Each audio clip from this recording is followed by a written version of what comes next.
So here I can start off with down the middle, and then from here I can show the anatomy as it was at the time of death. So everything is accurate, there's no rendering done. Since the cadaver was flash frozen, there were scans that were taken of the cadaver itself, and then from there you can see the anatomy as it was at the time of death.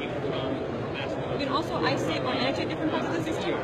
So in this case, I can start by removing the skin, removing the skeletal system, and other structures until I'm left with the gastrointestinal system. From here, I can get a better view by just zooming in, and I can also get a posterior view by just giving it a little spin. And in this case, I can start removing different structures and getting the annotation of any structure I removed. And I have this undo button where I can bring everything back up. This is amazing.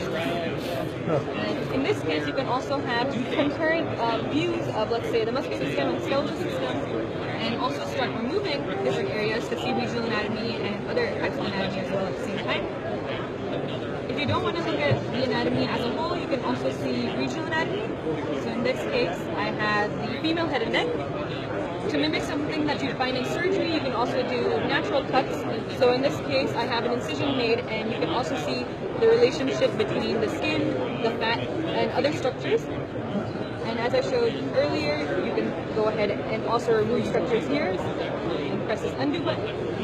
And what's interesting is these are actually the scans that were done from the cadaver. So everything you see here is what we saw at 0.6 to 0.8 millimeter thickness. And so each time I turn around, slide through the sections, I can see where it divides. And you're not just limited to the head and neck, you also have areas like the brain, large areas like the thorax and the abdomen, all the way down to the leg and foot. And what's most interesting to me is you can load in your own patient's CT or MRI scans, and from there you can get a 3D model of what you're seeing. So here we have a post-operative scan of a patient with a brain aneurysm, and this is the actual CT that was provided.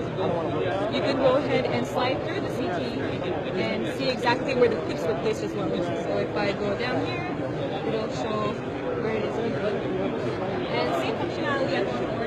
You can go ahead and make a quick cut into the 3D model and see where the clips were placed as well. So it's kind of more intuitive when you see something in 3D, where the clips were placed rather than just focusing on a CT. And you can also add in some vasculature if needed. And you can also move it back down. There's other ways where you can utilize this where I bring in transparent soft and hard tissue. And so in this case, you still see where the clips were placed.